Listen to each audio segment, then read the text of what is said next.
بلدي بلد كثير الخيرات فيه كل ثروات الزراعية والحيوانية والمعادن، فكيف أكون جعان وكيف أكون عاريان وكيف أكون مرضان بدون دواء في بلدي الغنية. 10 states, 3 administrative areas, South Sudan.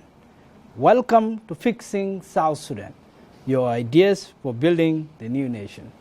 I am Adingor, and with us in the program, Honorable General Michael Chiengjiek Guy, Minister of Housing, Land and Urban Development, and we are talking about the land policy and the work of the Presidential Committee on Land. My pleasure to welcome him to this show for the first time. Welcome to the program. How are you? Thank you so much for having me. I'm good. Thank you. We are happy to talk about the issues of land. The issues of land are bringing a lot of conflict, not just in Juba, but in many places.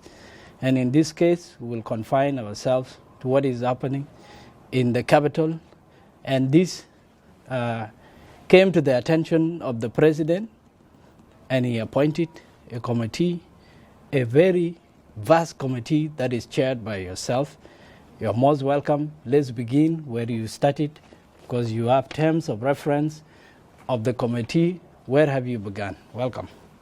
Thank you so much for having me in this show, Madin. Well, as you mentioned, the presidential order came as a result of the, of the outcry, the complaints from the civilian. When I talk of civilian, I mean the host community.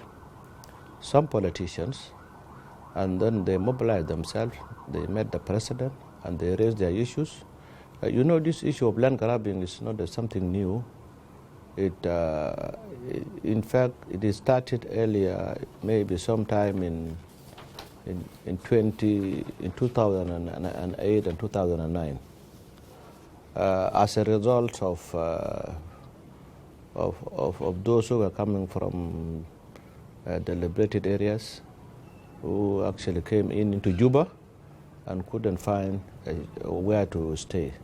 So they have been moving up and down looking for places, and then at the last they resort to this issue of going and putting up in the empty places. So this one now has been the case. So the president carefully listened to the grievances of all these people, and then he decided to form a committee under myself and co-chaired by the governor. And the term of reference of this committee are very clear. Very clear.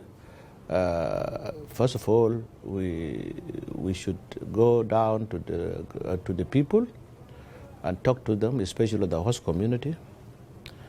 We want to know, first of all, why the informal settlers, and also land grabbers at the same time, why they went down and occupied those places, who gave them the permission. This is one side. On the other side, we also talk to the host community and tell us their stories, how these people came into their places, who gave them the permission, and also the land management at the local level. How do they manage land issues when there are grievances like that? And then finally, we do something called a social survey, map out the areas that are affected by the land grabbing, informal settlement, and then after that we find a solution. After we also conduct a social survey, because also we want to know how many people live in that place, and after that, to do that, you need also to do a social survey. After doing a social survey, and then now we as a team, in the order it is clear that we should also find an amicable solution to this problem. The issues of land disputes seem to be everywhere in Juba. How did you prioritize which areas to visit first? Well, it is everywhere. Yes, I agree with you.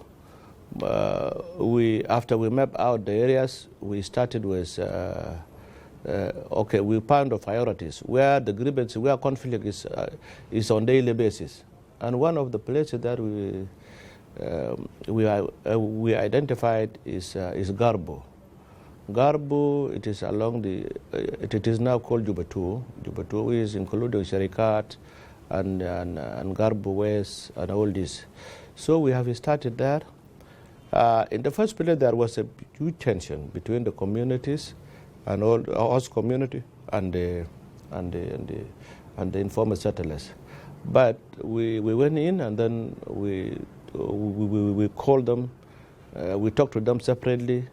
And then after that, we also called them to one place so that they talk face to face and also fed themselves. There was a dialogue. It was like a community dialogue. And after that, the community, the host community, voluntarily they decided to say okay to us themselves, and they said okay, now after we dialogue with our brothers and sisters, east of the road, or east of the main road to Bor should be given to the informal settlers, and west of the road should be left to the host community. That one was a very good win-win solution. It is indeed solved a lot of problems, because also we were fearing that if the community may stick into their previous position of demolishing every piece of ours, would have been a very, very, very bad recipe to our situation. But thank God that that agreement was reached, and then now our people, especially in the eastern of the roads, are going to get their title deeds. A small problem occur in the west side, whereby some of the people who have been in the west of the roads were trying to undermine the order that we have issued, and also they are trying to reverse the agreement that made between us and the local communities by refusing to go to the east of the road. And you have heard that incident, which is very unfortunate. People lost lives. Yeah. People lost lives, and no one actually wanted that to happen. But our condolences also to the family. But lastly, also, because we have to solve it as a government. Lastly, we sat down again with the communities, and also an area now is located where we can just go and do some survey and relocate these people to that place. The decree of the committee came out in August 2021, and there have been a lot of high expectations. And what would you say is your achievement so far? When they hear your name, they think you're going to bring solutions. Are you satisfied with the work of your committee so far? And what achievements can you talk about? I'm very much satisfied, because one of the achievements is that now, especially those who live in Sharikat, and we are not even sure of whether they are going to get papers or not, now are 100% sure, because we have already conducted a social survey, and now the only thing that is going to happen is just an opening of the roads. Opening of the road, it may affect some people, but not everybody, only few individuals. But after that, everybody is going to get the paper for his house, and then he will be now as somebody that can actually do anything with his plots, if he need either to sell it or to do any business with it or to rent it to somebody. So that's one of the achievements. The other achievement is that we have managed to reduce this land grabbing. I'm not saying that is not continuing, but to the extent 80%, no more grabbing that is happening now. I know only in two places now where the land grabbing is a little bit on daily basis, especially Rajaf. But to me, we are moving in, and I'm really... There is a reduction. Yeah, reduction. So there is some positive change that is being registered. Exactly. Can you speak to the idea that in every difficult issue, like the land issue, there's resistance? Is it something that the committee has found, either from the host community and also the settlers? Yes, not from the settlers actually, from the host community. And we have made so many meetings, huge reports. The host community were saying that they don't need these people to be on their land anymore, and the government must relocate them. And if you see a place like Sherkad, you know better than I do how many people live there, and also the way they put some structures. If the government decided, okay, to succumb to what the community say and demolish that area, I think it would have been a very good disaster. It will be a war. A war. And then now things have actually changed. There was a resistance, yes. The people were not happy because some people also encroach into some other people's farms and destroy also their ancestral graveyards and all this. But also we have prevailed to the communities, especially the hosts, that also they should actually accept the idea that of accommodating their sisters and brothers, or their brothers and sisters. Because it is a capital city. Yeah, because it is a capital city. And this is what the president actually wanted. The president wanted an amicable solution where everybody is satisfied. It cannot be on expense of someone, but all of them. It's a win-win. Yes, win-win solution that is acceptable to both, the host community and also the informal settlers. That is a good place to take a quick break. الذي بلد كثير الخيرات فيه كل ثروات الزراعية والحيوانية والمعادن فكيف أكون جاعان وكيف أكون عاريان وكيف أكون مرضان بدون دواء في بلدي الغنية. Welcome back to Fixing South Sudan, your ideas for building the new nation. I am Adingor, and with us in the program, Honorable General Michael Chiengjiek Guy, the Minister of Housing, Land and Urban Development, and also the Chairman of Presidential Committee on Land. And we are talking about issues of the land resolution and the policy. What went wrong in the first place?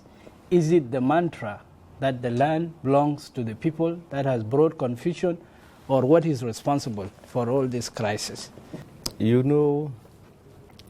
What is responsible for all this crisis is the understanding or misunderstanding of that article which says land is belong to the community. Our people, especially the politicians, they only pick number one. From the CPA era. Yeah, they don't even talk about what comes after. The land belongs to the people. But it is in the Constitution. It is stated clearly that land belongs to the communities, but also regulated by the government. But people now have confined themselves into the issue of land belong to the people, whereby they don't even want to accept that the government of the day, or the government in general, is the manager of the land. Yeah. So this is what caused the problem now. And also I think there's something like stereotypes between our communities, where people see themselves, they don't want to live with these people.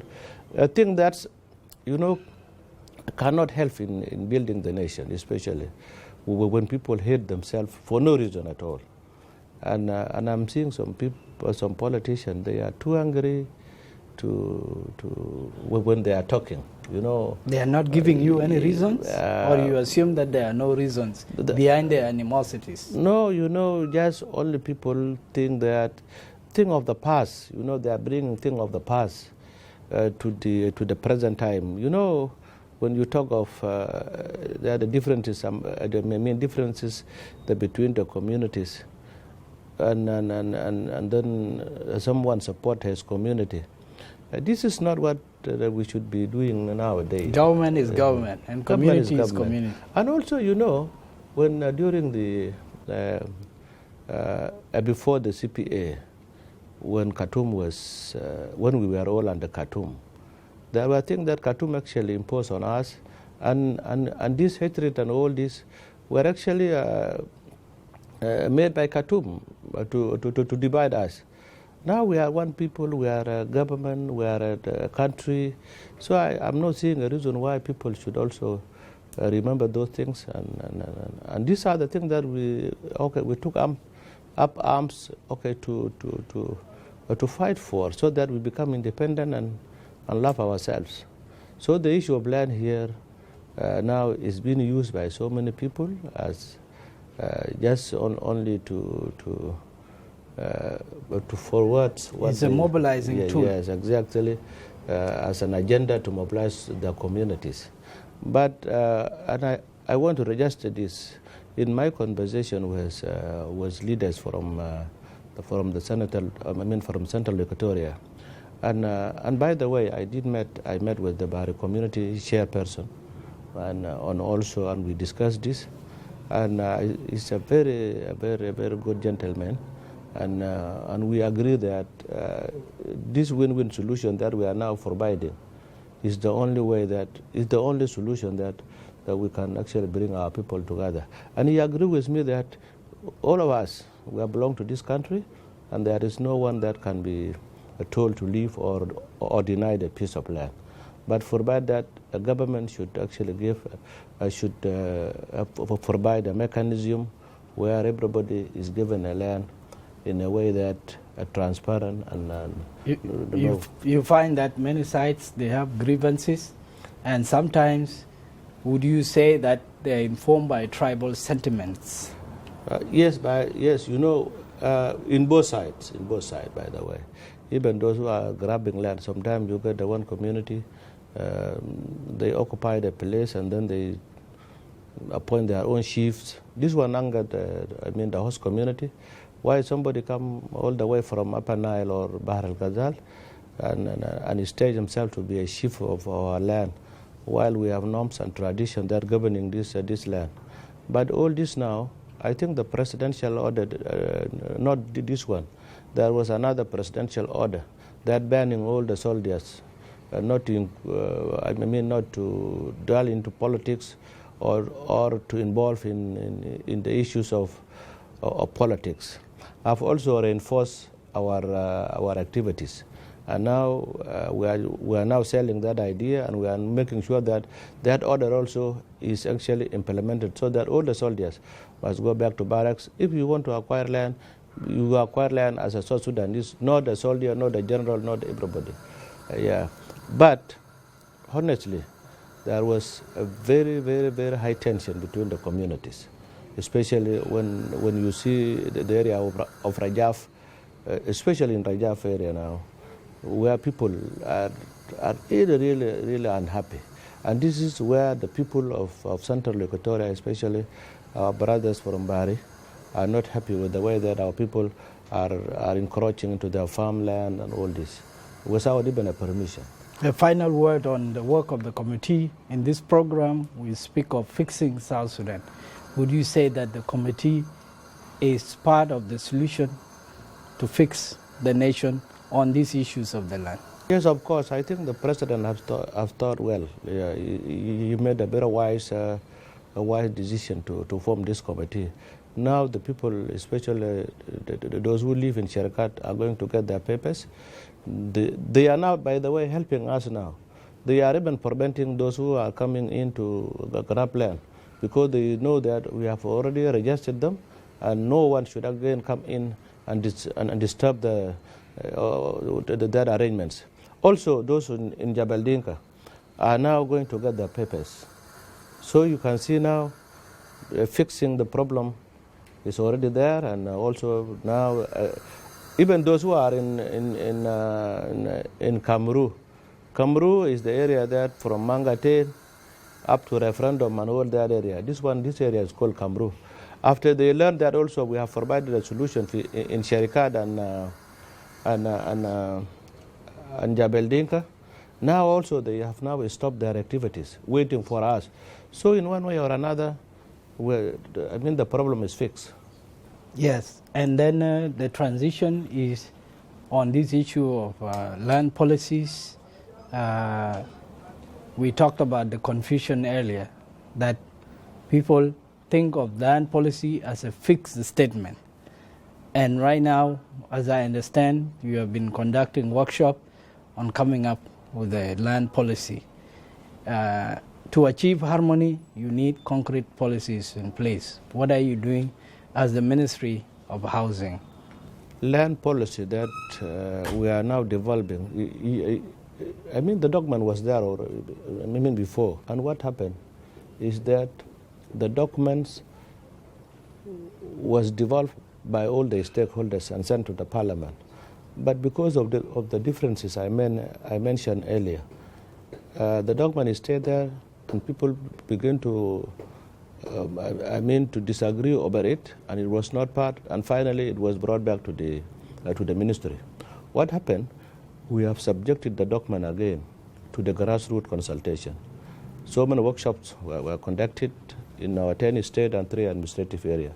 And finally now, the documents is here with us, and we are going to conduct another workshop only for the parliamentarians, and also we will invite some of the opinion leaders and on some of the cabinet ministers who are actually MPs, and also who have or in one way or another we share some areas of responsibility on land issues.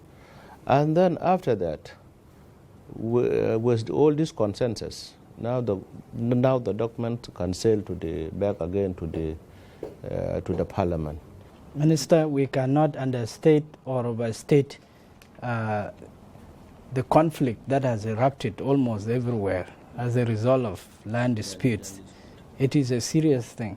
And would you say that land policy, if it goes far and wide, is going to present the ultimate solution? I'm telling you, if that policy is passed by our parliament, it will solve 99% of our problems, because it was thoroughly reviewed. Everybody participated, including our chiefs in our 10 state and 3 administrative areas.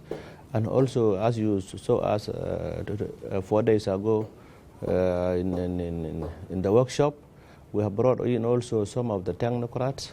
And now I believe that document is thoroughly reviewed and everybody is happy with it.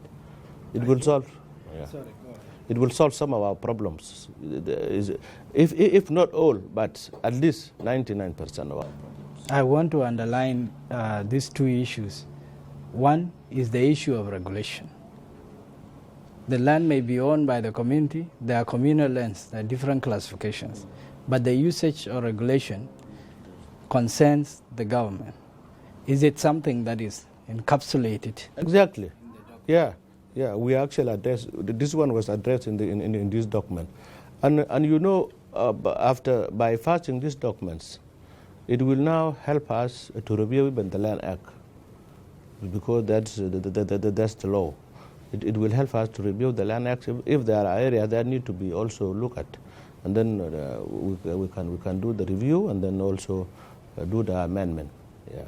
The other issue is the dispute resolution.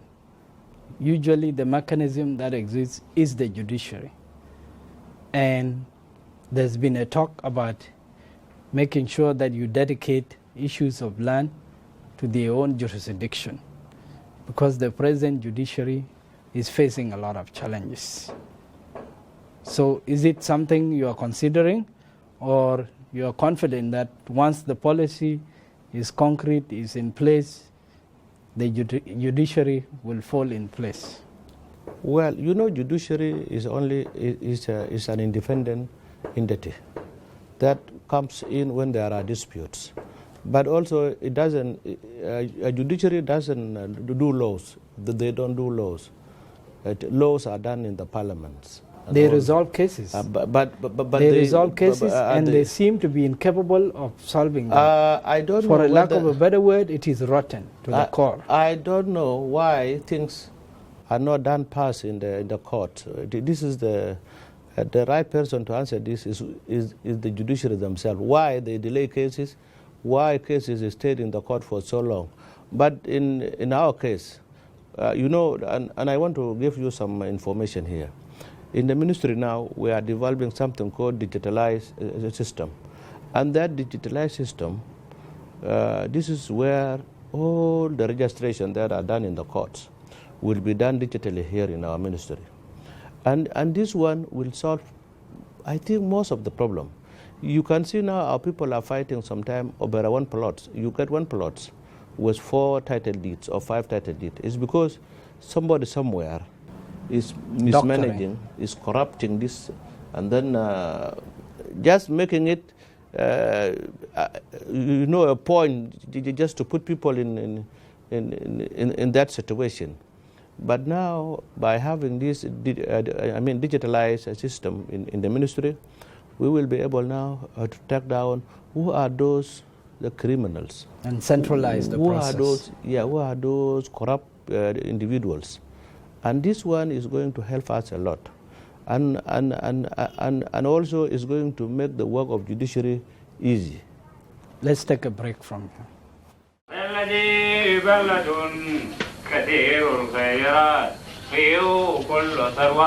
الزراعية والحيوانية والمعادن فكيف أكون جاعان وكيف أكون عاريان وكيف أكون مرضان بدون دواء في بلدي الغنية. This is Fixing South Sudan, your ideas for building the new nation. I am Adingor, and with us is the Minister of Housing, Land and Urban Development. His name, Honorable General Michael Chiengjiek, and we are wrapping up on the issues of land policy and the work of his committee, and he's saying his committee is good for South Sudan, is fixing South Sudan. What are the next steps that you are going to embark on, and is there a duration to your terms of reference? Is there a timeline where you are supposed to have solved the issues, or is it something that is ongoing? No, that's a timeline. We are supposed, actually, our mandate is supposed to end by 15 this month. And because we have not also, we have like 3 places that we have not yet handled. We have requested the head of state, the president, also to do some extension so that we finish the Kamru and Rajaf and Ahmadi. We have a timeline. It is just it is because we have started late. Otherwise, we would have covered the whole areas that mentioned in the mapping.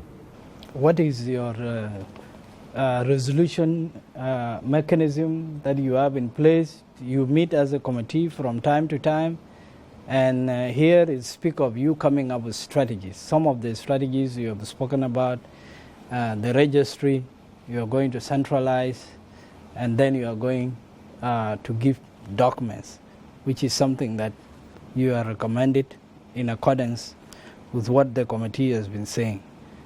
What other things are you hoping to achieve in other areas?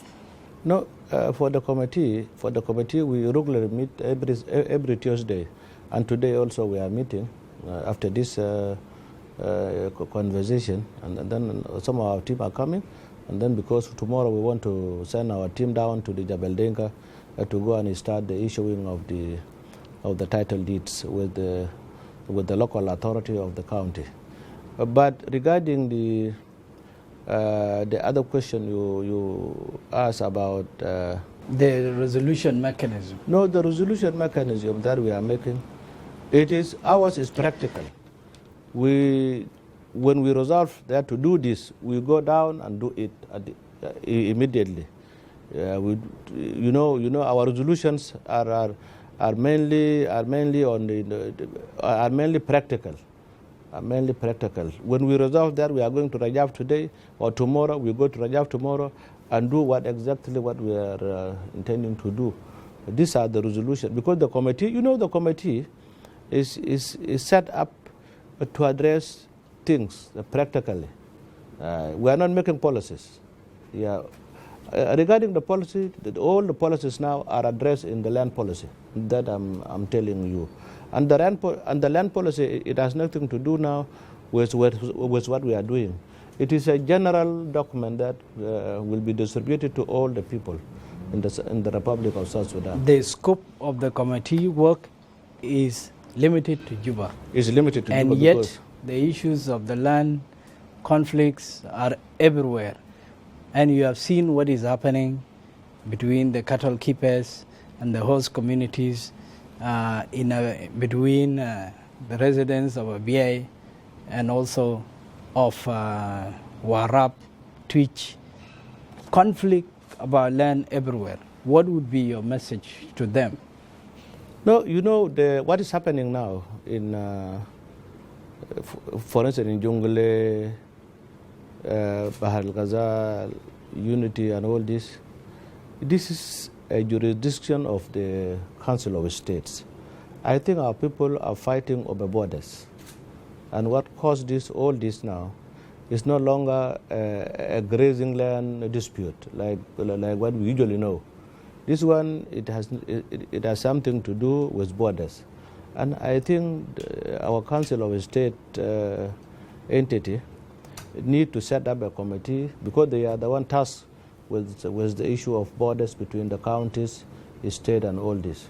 They have to look into this one. Otherwise, this dispute will not. We cannot just solve it, because we can just come in as administrators. Why the committee was set up for Juba is because it was causing insecurity, as you are aware of. Yeah. But for the issue of the state, this is solely a responsibility of the Council of States. And lastly, let me ask you, what is going to put a smile on your face at the end of the day when you wrap up the work of the committee? What is the mental picture that you have that indicate that there is success? What I want to see our people living in peace among themselves, because they have been there were so many disputes, fighting over lands and all this mistrust. But I want to see our people gain back that trust they have, and then they live together as one community, love themselves. Because all in all, this country actually is big. It's taking all of us. Even now, people are fighting over a very small land. If you go to Bull Road now, you can see there's an empty place that can accommodate us. What we need only there is to put some roads and water, and then everybody can actually move there and stay. I will be very happy to see everybody happy with the solution we are providing, and also it will help our security organs to make sure that they patrol those residential areas.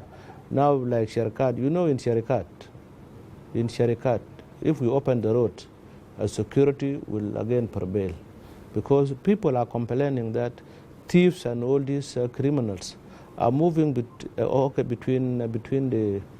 between houses and all this, and the police are unable to catch them because of the lack of the access of roads. So I'll be very happy, and also it will be a boost to our government that peace has already finally prevailed between our communities. You want to see harmony. Yes. And that's a contribution exactly. to the implementation of the peace process. Peace process. Minister, are you fixing South Sudan, or do you intend on fixing South Sudan? No, we are fixing the problems. Are you fixing South Sudan? Yes, of course, because this is the country, and this is where we belong. Yeah. Thank you for coming to this You're program.